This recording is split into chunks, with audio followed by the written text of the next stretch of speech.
नमस्कार। राजकीय उच्च माध्यमिक विद्यालय हसनपुरा में आज वार्षिकोत्सव कार्यक्रम मनाया गया, जिसमें मंत्री महोदय प्रताप सिंह खाचरियावास जी बच्चों से मिले और उनको पुरस्कार वितरित किया और बच्चों को बोर्ड की परीक्षा में अच्छे अंक प्राप्त करने के लिए प्रेरित किया। देखिए झलकियाँ।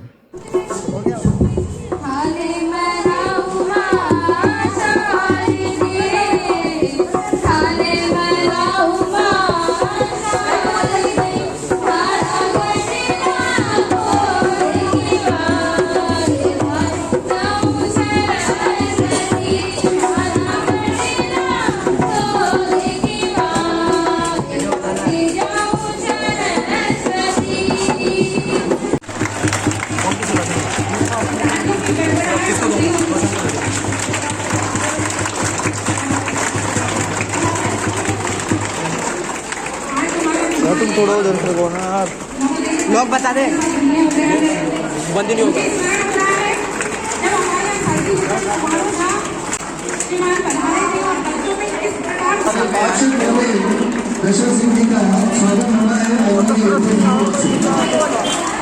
गोल्डी एनजीओ उन्होंने पूरी लैब लगाई है और बड़ी बात ये कंप्यूटर लैब बनाई है उन्होंने 22 लाख की लागत से। मैं उनको बधाई देता हूं, उन्होंने बहुत अच्छा काम किया और ये टॉयलेट के आपके तैयार हो जाएंगे। बच्चों की संख्या 450 अच्छी संख्या है, तो मैं आप सबको बधाई देता हूं। बच्चों मुझे आगे जाना है। आप सब अब 24 से बोर्ड के एग्जाम, बोर्ड किस किस के हैं, बोर्ड तैयारी कर लेना। बच्चों को पढ़ना, आगे बढ़ना है आप सबको। और किसी बच्चे को ये पेरेंट्स बैठे कोई परेशानी हो तो मुझे बताना, मैं दूर करूंगा। आप सबको बहुत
धन्यवाद देती हूँ। मुझे हिंसा से मुक्त और सुरक्षित इस उभरती दुनिया में आप सभी से ये सीखने की दक्षता मिलती है।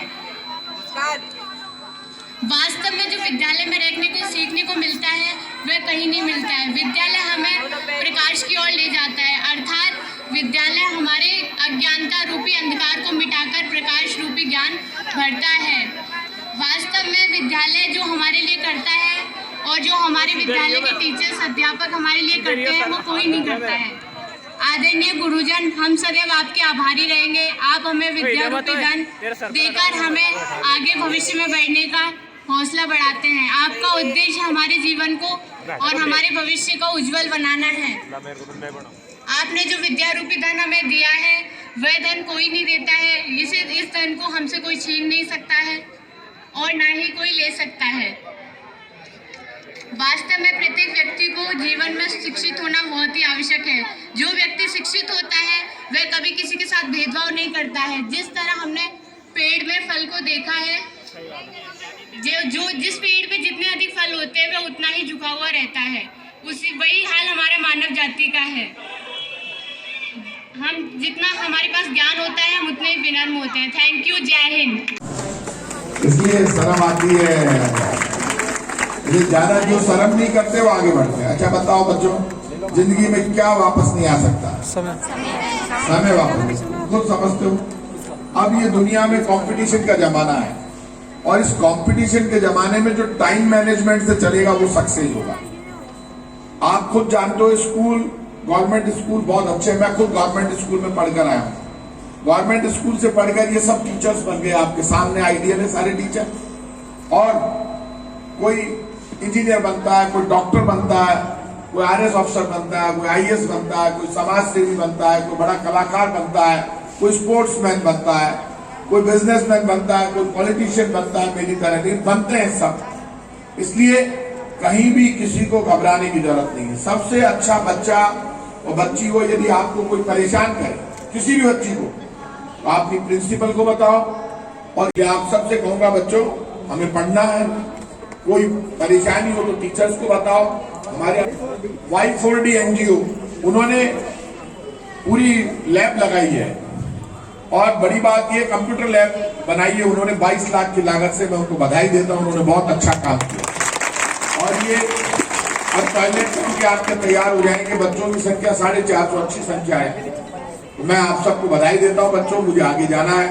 आप सब अब 24 से बोर्ड के एग्जाम, बोर्ड किस किस के हैं? बोर्ड सर 12th और इनके तैयारी कर लेना।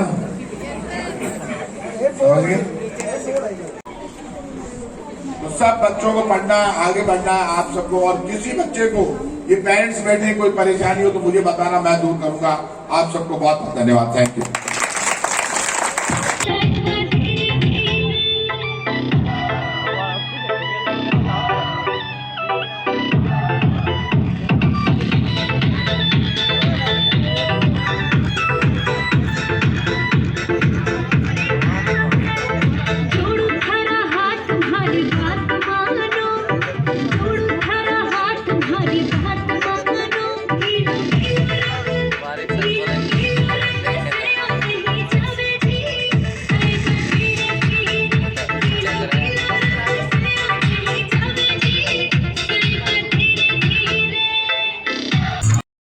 कार्यक्रम की अध्यक्षता श्रीमती सुनीता ढाका प्रधानाचार्य द्वारा की गई। मंच का संचालन रचना राठौड़ एवं श्रीमान श्याम बाबू माथुर द्वारा किया गया। बच्चों को इनाम वितरित किए गए। मंत्री महोदय ने बच्चों से रूबरू होते हुए उन्हें बहुत ही सहज तरीके से समझाने का प्रयास किया कि एक बार जो समय चला जाता है वो वापस लौट के नहीं आता। तो जिस तरह से जो भी वो करना चाहते हैं उसमें अपना 100% दें और लगन से आगे बढ़ते रहें। किसी के लिए भी कुछ भी करना मुश्किल नहीं है। हर व्यक्ति कुछ ना कुछ प्राप्त करता है। उन्होंने अपना उदाहरण देते हुए कहा कि जैसे मैं आज एक नेता हूँ, आपके टीचर्स अध्यापक हैं, वैसे आप लोग भी अपने जीवन में कुछ ना कुछ करोगे, आगे बढ़ोगे। और वो तभी हो सकता है जब आप एक निश्चित कार्यक्रम बना के रखें और उस चीज़ पर लगातार नियमित आगे बढ़ते रहें। डिसिप्लिन कितना इम्पॉर्टेंट है इसके बारे में उन्होंने बच्चों को प्रेरणा दी और बच्चों से ये भी कहा कि अगर किसी भी तरह की किसी को भी कोई भी समस्या हो तो मुझसे भी आके मिल सकता है और अपने टीचर्स से भी बात कर सकता है। मंत्री महोदय के जाने के बाद में विद्यालय के जितने भी अध्यापक थे उन सब के द्वारा भी बच्चों का मनोबल बढ़ाया गया और बहुत ही एंटरटेनिंग तरीके से कार्यक्रम को आगे बढ़ाया गया, जिसमें श्रीमती सुनीता ढाका जी ने बच्चों को और आगे किस तरह से परीक्षा में अच्छे अंक प्राप्त किए जा सकते हैं उसके बारे में बताया। जिन बच्चों ने कार्यक्रम में भाग लिया था उनकी हौसला अफजाई करते हुए प्रधानाचार्य महोदया ने सभी बच्चों को प्रोत्साहित करते हुए इनाम वितरित किया और इसी तरह लगन से आगे बढ़ते रहने के लिए प्रेरणा दी। विद्यालय के समस्त स्टाफ का धन्यवाद करते हुए मैडम ने सभी बच्चों को इसी तरह से डिसिप्लिन में रहते हुए आगे बढ़ने के लिए कहा और सभी बच्चों को जलपान के बाद में प्रस्थान करने के लिए कहा गया। इस कार्यक्रम में सभी बच्चों ने, सभी पेरेंट्स ने, सभी टीचर्स ने और मंत्री महोदय जी के साथ आए हुए सभी लोगों ने बहुत ही बढ़ चढ़कर हिस्सा लिया और ये वार्षिकोत्सव कार्यक्रम बहुत ही शानदार तरीके से मनाया गया। हर कक्षा के 2 विद्यार्थी जिनका प्रथम और द्वितीय स्थान था उन सभी बच्चों को शील्ड दे के उनका मनोबल बढ़ाया गया और जो छोटे बच्चे कार्यक्रम में भाग ले रहे थे उन सबको भी इनाम वितरित किया गया। बहुत ही शानदार कार्यक्रम के लिए सबको धन्यवाद।